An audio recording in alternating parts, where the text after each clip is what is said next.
keep fighting. I'll break myself. Even if there's nothing left of me, I will win the way I want to. I'll destroy myself before I accept defeat at your hand. Winning has a price. And leadership has a price. So I pulled people along when they didn't want to be pulled. I challenge people when they don't want to be challenged. And I earned that right because my teammates came after me. They didn't endure all the things that I endured. Once you join the team, you live at a certain standard that I played the game. And I wasn't going to take any less.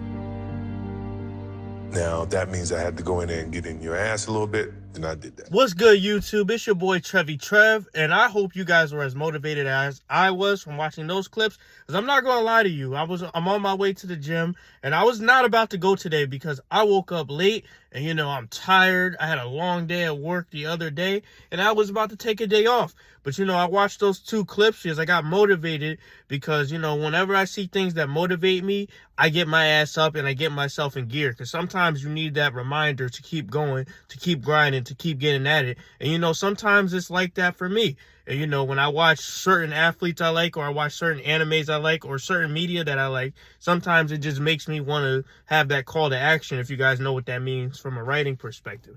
But, I watched those two clips and I got motivated, and I felt like I wanted to talk about the two types of mindset when it comes to winning and winning your way, because I feel like, Bakugo from My Hero Academia and Michael Jordan, the GOAT, the greatest basketball player of all time, I feel like they embody that better than anybody because, they're all about winning. They're all about leadership. And, you have a lot you can gain from watching them. And sorry, I got something in my nose here.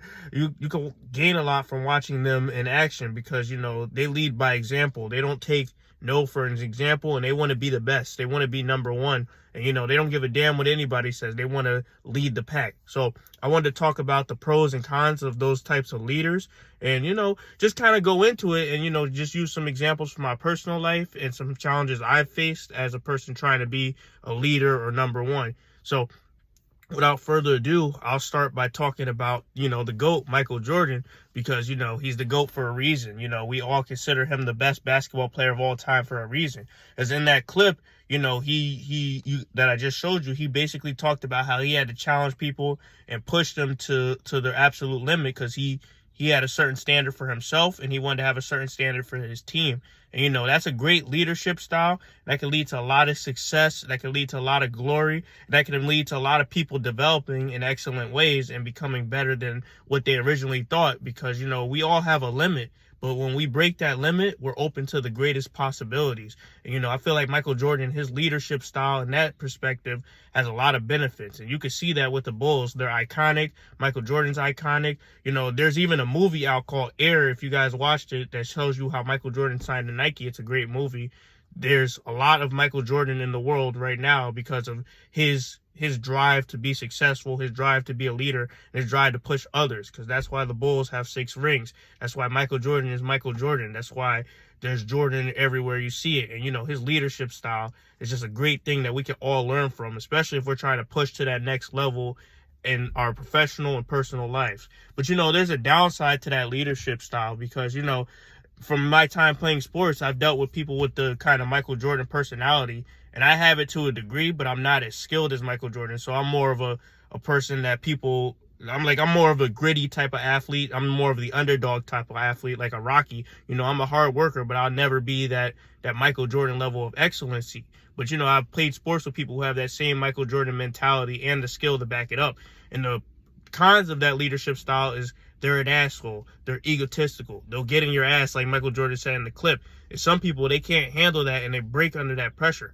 I'm not one of those people, but I can identify that, that's one of the weaknesses of that leadership style because, it's toxic in a way, but, some people adapt well to that leadership style. Because me personally, I don't mind that leadership style because that leadership style inspires me to go harder because I'm the underdog. So naturally I want to fight. So if someone tells me I can't do something or someone pushes me to a level, I go beyond my skill level. So I'm good with the Michael Jordan styles, but that's one of the cons of the Michael Jordan style. So, you got to kind of watch out with that style and not get too into your head or too into your head. Just use the positives of that style. So, you know, I want to talk about the other leadership style, which is Bakugo style, which is the win at all costs style, the win to save kind of style. And if you watch the show, you know, a lot of people aren't anime fans, but if you watch the shows, Bakugo, he kind of has a superiority complex, meaning he thinks he's better than everybody else because he has like one of the elite kind of quirks, which is like a superpower, which allows him to create explosions, and his explosions are powerful, and he could beat up people with his explosions. And it's just a great superpower to have. But, you know, he looks down on others because, you know, he's been told he's the best his whole life, and he starts to believe his own kind of Kool-Aid, if you said. Like, he's been drinking the Kool-Aid about himself. But, you know, he is very skilled, and he backs it up. And, you know, he has a win at all costs mentality that you can't help but admire because, you know, no matter what goes on, you know, he'll never quit. He'll never give up. He's stubborn. He has an ego, and he's very much like myself. I'm not going to lie. He's very much like myself in the past. And, you know, there's benefits to that style because, you know, you can motivate a lot of others to push past their limits. And, you know, if you lead by your example of never giving up and never settling, you can inspire others with the right mentality to basically have that style of, I'm not settling for second place. We're all getting to the finish line. We're all winning first. If we don't win first, we're not winning at all. And, you know, that mentality is very good, but it's just, you can't let it get toxic. Like, you can't drink your own Kool-Aid in a sense like Bakugo did, because, you know, he learned from his mistakes, and, you know, he got humbled by others, and he basically became a better person, much like myself, you know, because I'm going to use myself as an example here, but, you know, when I used to wrestle and play football, I used to kind of drink my own Kool-Aid and think I was the shit because, you know, a lot of people, they would praise me for saying, oh, you're a good wrestler, or I'd win I'd win little tournaments, and it would just inflate my ego because I'd be like, yeah, I'm beastly, I'm good. And, you know, other people would inflate my egos, and then women, you know, that I talked to in the past, they would stroke my ego a little bit because I was good and I was well known. But, you know, the cons of that is basically you get into your own head, and then when you do get humbled, or things don't turn out the way you expected, you react kind of poorly. And, you know, if you do that in the adult world, it has negative effects. And a lot of people I know, they haven't gotten past that mentality of, oh, I'm a great wrestler, I deserve this, I deserve this, and everybody else is beneath me. And, you know, they're paying the consequences for that. But, you know, there's a lot to learn from that mentality. There's a lot to gain from that mentality, because at the end of the day, that mentality is a very motivational mentality as an athlete and as a person if you want to go far. Because, you know, you have to have a clear vision of what you want to be and your skill level, and you got to push yourself to be the best, even if you break yourself. But, you know, I'm not advising you guys to break yourself and ruin your life to be the best, but, you know, just keep at it, and you got to have that mentality of, I'm number one, and I'm going to win, and I got to be confident. So, you know, those are two very good mentalities and their pros and cons. And I just kind of wanted to discuss those mentalities because I noticed the cool little similarity when I was watching both clips. So, you know, that's my video for today. Hopefully you guys take something away from this video. You grow and become the best person, kind of like me, kind of like Michael Jordan, kind of like Bakugo. And, you know, like, comment, subscribe, and tell me what you guys think. Thank you.